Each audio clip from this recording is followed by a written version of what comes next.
Hello, good evening everyone. সবাই কেমন আছেন? আশা করছি সবাই অনেক বেশি ভালো আছেন। আমিও ভালো আছি। তো welcome back to my another blog আপনাদের সবাইকে। আজকের ব্লগটা আমি বিকাল থেকেই শুরু করছি। আর আজকে তো হচ্ছে রমজানের প্রথম দিন। তো চিন্তা করলাম যে একটু কিছু করা যাক, মানে একটু সেলিব্রেশন। আজকে তো আমরা ইফতার করব না, কারণ দেখা যায় যে রোজার টাইমে আমরাও বাইরে থেকে ইফতার কিনে এনে খাই, এটা ভালো লাগে আসলে। আর হচ্ছে এখন হচ্ছে চিন্তা করলাম, যেহেতু রমজান আসলে চারপাশ থেকে এত সুন্দর সুন্দর গন্ধ বের হচ্ছে, রেসিপি করছে সবাই, তো ইচ্ছে করছিল কিছু একটা খাই। তো সেজন্য হচ্ছে ভাবলাম যে বিকালবেলা নাস্তায় কি করা যায়। সেদিন কিছুদিন আগে হচ্ছে ফাল্গুনে আমরা যে বেরিয়েছিলাম, তো ট্রিপ হচ্ছে একটা হচ্ছে পটেটো ফ্রেঞ্চ ফ্রাই যেটা হয় সেটা খুব পছন্দ করেছিল। তো চিন্তা করলাম যে পটেটো দিয়ে কি করা যায় যেটা ট্রিপ খেতে পছন্দ করবে আর আমাদেরও ভালো লাগবে। তো পরে হচ্ছে অনেক খুঁজে টুজে দেখলাম যে পটেটো বল যেটা হয় সেটা একটু করার ট্রাই করি, দেখি সে পছন্দ করে কিনা। কারণ ফ্রেঞ্চ ফ্রাইটা হচ্ছে আমার কিছু এলিমেন্টস একটু বাসায় নেই, ওগুলো কিনে আনতে হবে। তো আজকের জন্য হচ্ছে চিন্তা করলাম পটেটো বল করব। তো তার মধ্যে আবার দেখি যে সসও শেষ, টমেটো ক্যাচাপ যেটা। তো এখন হচ্ছে চিন্তা করছি তাহলে একটু সুইট চিলি সস যেটা হয় সেটা বানিয়ে নেব পটেটো বলের সাথে খাওয়ার জন্য। তো চলেন দেখতে থাকেন কিভাবে কি রেসিপি করি পটেটো বল অ্যান্ড হচ্ছে সুইট চিলি সস। আপনাদের সাথে আজকে এটাই শেয়ার করব। তো চলেন দেখতে থাকেন। তো এখানে হচ্ছে আমি আলু 4টা মাঝারি সাইজের আলু হচ্ছে সিদ্ধ বসিয়ে দিয়েছি। এখানে আমি অল্প একটু পরিমাণে চিলি ফ্লেক্স করিনি, জাস্ট আমি ছোট ছোট করে, যেহেতু কম পরিমাণে করব, ছোট ছোট করে এগুলোকে কেটে নিয়েছি। আর এখানে হচ্ছে কর্নফ্লাওয়ার আমি গুলে রেখেছি, এটা সস বানাতে লাগবে। আর এমনিতেও হচ্ছে কর্নফ্লাওয়ার আমার একটু লাগবে পটেটো বলটা বানাতে। তো তার জন্য এখন বাকি সবকিছু রেডি করে নিচ্ছি। তো এবার এখানে আমি সসটা বানিয়ে নিচ্ছি। সসটা বানানোর জন্য আমি একটা প্যান নিয়েছি, এখানে কোনো ধরনের তেল ইউজ করব না। তো ইনস্ট্যান্ট সসটা বানাচ্ছি আরও এই কারণে, যেহেতু টমেটো ক্যাচাপ নেই, তো আসলে কোনো ধরনের ক্রিস্পি জিনিস বা একটা ফ্রাইস কোনো কিছু আসলে ক্যাচাপ ছাড়া ভালো লাগে না। তো সেজন্যই হচ্ছে ভাবলাম যে ইজিলি মেড করা যায় এমন কিছু নেই। তো প্যানের মধ্যে হচ্ছে আমি চিনি দিয়ে নিয়েছি পরিমাণ মতো, যেহেতু আমি অল্প একটু অ্যামাউন্টেরই বানাবো, অত দরকার নেই। আর ঝালটা পরিমাণ বুঝে, এখানে আমি চিলি ফ্লেক্স ইউজ করিনি, এখানে ছোট ছোট করে পিস করে নিয়েছি আমি শুকনো মরিচের। আর হচ্ছে একটু লবণ দিয়েছি, আর একটু আদা আর রসুন একেবারে ছোট ছোট কুচি কুচি করে দিয়ে দিয়েছি এখানে। এবার এখানে পরিমাণ মতো একটু আমি পানি ইউজ করছি, এটা আপনারা আন্দাজ করে দিবেন, আপনারা কতটুকু চান সেটা আন্দাজ করে দিবেন। আর হচ্ছে ভিনেগার ইউজ করব, যতটুকু পানি দিয়েছি ঠিক ততটুকু পরিমাণের আমি ভিনেগার দিব এখানে।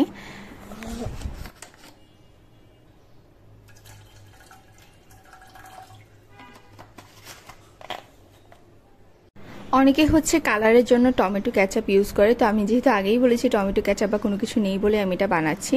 তো এখানে হচ্ছে আমি তার জন্য একটু ফুড কালার ইউজ করছি, অরেঞ্জ কালারের ফুড কালার। আর হচ্ছে এবার সব কিছুকে একসাথে মিশিয়ে বেশ কিছুক্ষণ জাল করে নেব। যখন ঘন হয়ে আসবে অনেকটা, তখন হচ্ছে কর্নফ্লাওয়ার দিয়ে আরও কিছুক্ষণ নেড়ে চেড়ে জিনিসটা যখন আঠালো ভাব তৈরি হবে তখন নামিয়ে নেব। ব্যাস সিম্পলি হচ্ছে এই রেসিপিটা। সিম্পলি এই সসটা আপনারা বানিয়ে নিতে পারেন চাইলে। আমার তো চিলি সসটাই সব থেকে বেশি ভালো লাগে, টমেটো সসের থেকেও চিলি সসটা আমার বেশি পছন্দ। চিলি সস আর ফিশ সস যেটা হয় ওইটা একটু ভালো লাগে, ওইটা অবশ্য আবার একটু প্রসেস করে নিতে হয়। তো যাই হোক, আমি এখানে চিলি সসটা বানিয়ে নিলাম।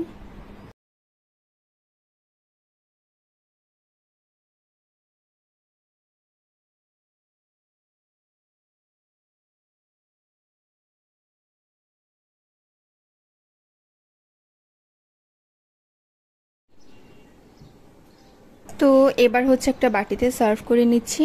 সসটা দেখেন কেমন হয়েছে, দেখতে তো খুবই সুন্দর লাগছিল।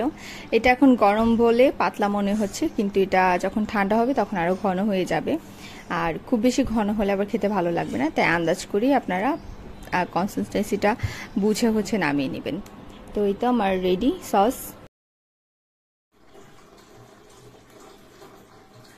এবার হচ্ছে আমি পটেটো বলগুলো বানানোর জন্য আগে থেকে যে পটেটোগুলোকে সিদ্ধ করে রেখেছিলাম সেগুলোকে ম্যাশ করে নিয়েছি। এখানে একটু লবণ ব্যবহার করছি, একটু কালো গোলমরিচের গুঁড়া ব্যবহার করছি, তারপরে কর্নফ্লাওয়ার ব্যবহার করছি। কর্নফ্লাওয়ারের পরিমাণটা একটু বেশি হবে যেহেতু ক্রিস্পি করব আমি জিনিসটা, এখানে আর অন্য কোনো এলিমেন্টসে আমি ইউজ করছি না। আর কালো গোলমরিচের গুঁড়াটা একেবারে হচ্ছে আমার নিজস্ব চয়েস, এটা অ্যাকচুয়ালি মেইন রেসিপিতে এটা আসলে তারা ইউজ করে না, যেহেতু এটা একটা ওয়েস্টার্ন রেসিপি। সো এটা হচ্ছে আমি আমার মন থেকেই দিয়েছি, কারণ আমরা হচ্ছে একটু ঝাল ঝাল খেতে পছন্দ করি, সেই জন্য ঝাল টাল আমাদের খেতে পছন্দ, সেই জন্যই দিয়েছি। আর হচ্ছে একটু বেকিং পাউডার দিয়েছি, আপনারা চাইলে নাও দিতে পারেন, এটাও হচ্ছে রেসিপির মধ্যে পড়ে না, দেয় না। তো আমি দিয়েছি এই জন্য যেন জিনিসটা একটু ফুলে ওঠে আর ভিতরটা খুবই ক্রিস্পিভাবে মানে ভাজা হয় সেই জন্য। আর তা না হলে পটেটো একেবারে বল যেটা হয় সেটাও আপনারা বানিয়ে নিতে পারেন চাইলে। তো এখানে হচ্ছে আমি সবগুলোকে একসাথে মাখিয়ে ছোট ছোট করে বলের মতো আকৃতি দিয়ে নেব।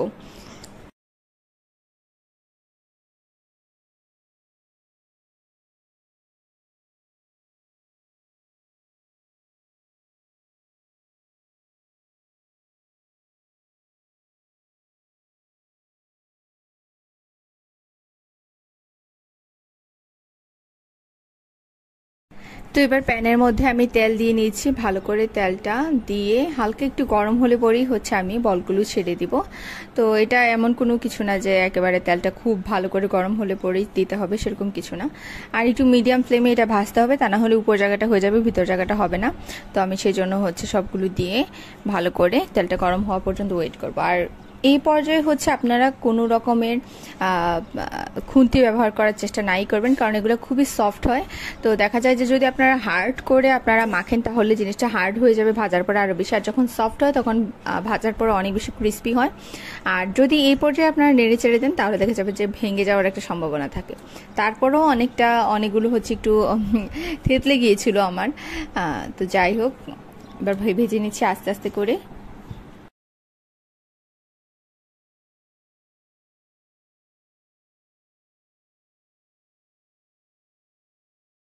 তো এই যে দেখেন একটু একটু করে আমি উল্টে পাল্টে ভেজে নিচ্ছি, হালকা হালকা লাল হয়ে এসেছে, এটা আরও বেশ খানিকটা ব্রাউন হয়ে আসার পর এটা নামাতে হবে। তো আমি আস্তে আস্তে একটা একটা করে একটু একটু করে উল্টে দিচ্ছি, একসাথে সবগুলো উল্টানোর চেষ্টা করতে গিয়ে হচ্ছে কয়েকটা থেতলে ফেলেছিলাম, তো সেই দিকটা আপনারাও একটু খেয়াল রাখবেন। তো যাই হোক, এবার হচ্ছে আমি আস্তে আস্তে করে সবগুলোকে ভেজে নিচ্ছি।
ফু দিয়া দে।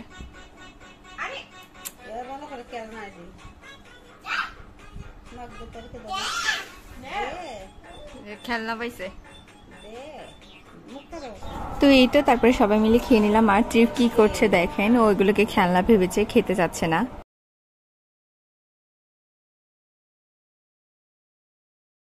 সত্যি অনেক অসাধারণ হয়েছিল অ্যান্ড ক্রিস্পি হয়েছিল, খুবই ভালো লাগলো। আপনারা অবশ্যই ট্রাই করবেন এটা।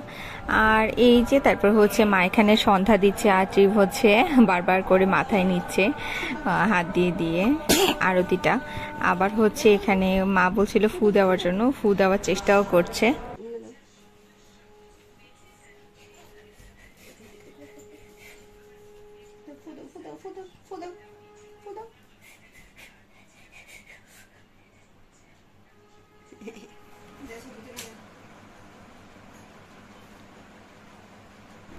তো এখানে হচ্ছে আমি আবার বসেছিলাম একা একা, কি করব বুঝতে পারছিলাম না। আর হচ্ছে এই যে মাথার মধ্যে ফুল লাগিয়ে মোয়ানা সেজে বসে আছি। মোয়ানা তো আমার খুবই ফেভারিট একটা ক্যারেক্টার। আর তারপরে হচ্ছে ট্রিপ চলে এসেছে এখানে দুষ্টামি করার জন্য। লজ্জা শরম কি আছে? লজ্জা শরম আসেনি কিছু? যাও এদিক থেকে, যাও যাও যাও।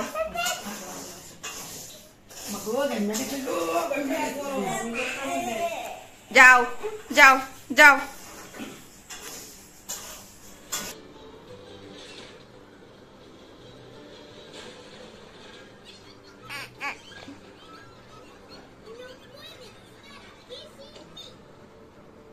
তো এই করতে করতে সন্ধ্যাবেলা আবার পিসিমণি এসেছিল। পিসিমণি এখন তো রমজান মাস, তো পিসিমণি হচ্ছে আগে আগেই চলে আসে বাসায়। আর তারপর হচ্ছে খাওয়া দাওয়া করে আমাদের এখানে এসেছিল। তো আমাদেরই হচ্ছে পাড়ার এক ছোট বোনের বিয়ে ঠিক হয়েছে, তো ওখানে হচ্ছে জোগাড় দিতে যাওয়ার জন্য বলেছে আর কি। তো পিসিমণি মা মিলে হচ্ছে আবার বেরিয়েও গিয়েছে। আর এখানেই হচ্ছে ট্রিপ বসে বসে আমার সাথে কার্টুন দেখছে, মানে টিভি কার্টুন দেখছে, আমিও টিভির সাথে বসে বসে কার্টুন দেখছি এই। আর এই কার্টুনটা হচ্ছে টিভির নতুন ফেভারিট, মাসা আলো কি জানি একটা নাম কার্টুনটার। তো আমারও ভালো লাগে কার্টুনটা, বেশ ভালো লাগে, শুধু ভালো লাগে না। আর এই আমার বেহেনা কি কি কি কি কি এটা কি রান্না করেছো? ও ডাল, খুব সুন্দর স্মেল বেরিয়েছে। তো সাত্বিকা হচ্ছে মুগ ডাল রান্না করেছে, এটা আমরা পরোটার সাথে খাই, সেই জন্য ভালো একটা স্মেল বের হয়েছে। তো এখান দিয়ে হচ্ছে আবার পাপা অনেক কিছু বাজার টাজার করে নিয়ে চলে এসেছে। এখন তো মাসের শুরুর দিকে, তো এখন হচ্ছে সমস্ত বাজার টাজার করা শুরু করে দিয়েছে পাপা। তো দেখা যাবে যে আসলে আমাদের বাসায় একসাথে সমস্ত বাজার, শুকনা বাজার যা করে ফেলে। এখানে আবার রসমালাইও এনেছে, সাত্বিকা নাকি সেদিন বলছিল রসমালাই খাওয়ার কথা। আমারও কয়েকদিন ধরে মিষ্টি খাওয়ার ক্রেভিংস হচ্ছিল। আমার মিষ্টি একদমই পছন্দ না, কিন্তু কেন জানি না আমার ক্রেভিংস হচ্ছিল। কিছুদিন আগে আমি দেখাচ্ছিলাম আপনাদেরকে যে আমি জর্দা খেয়েছি, জর্দা বানিয়ে জর্দা খেয়েছিলাম। আবার হচ্ছে সাত্বিকারও বলেছে, তো আজকে হচ্ছে আবার দেখি আবার ক্রেভিংস হচ্ছে যে মিষ্টি খাবো এরকম। আবার মা তারা হচ্ছে যেমনটা বললাম যে জোগাড় দিতে গিয়েছিল, ওখান থেকেও হচ্ছে আমাদের 4 জনের জন্য মিষ্টি পাঠিয়েছে। তো আমি হচ্ছে মিষ্টি খেয়েছিলাম। তো এই তো আজকের ব্লগটা এই পর্যন্তই ছিল। আপনারা সবাই ভালো থাকবেন এবং সুস্থ থাকবেন। আমার ব্লগগুলো ভালো লাগলে অবশ্যই লাইক করবেন, কমেন্ট করবেন অ্যান্ড শেয়ার করতে ভুলবেন না। আমার নেক্সট ব্লগ দেখার জন্য আপনাদের সবাইকে আমন্ত্রণ রইল। টিল দেন সবাই অনেক বেশি ভালো থাকবেন এবং সুস্থ থাকবেন। আর অবশ্যই অবশ্যই অবশ্যই আমাকে সাপোর্ট করে যাবেন। যারা আমাকে এখনও সাবস্ক্রাইব করেন তারা অবশ্যই সাবস্ক্রাইব করে দেবেন, আর বেল আইকনে প্রেস করতে ভুলবেন না। সো দেখা হচ্ছে নেক্সট ব্লগে। Till then tata.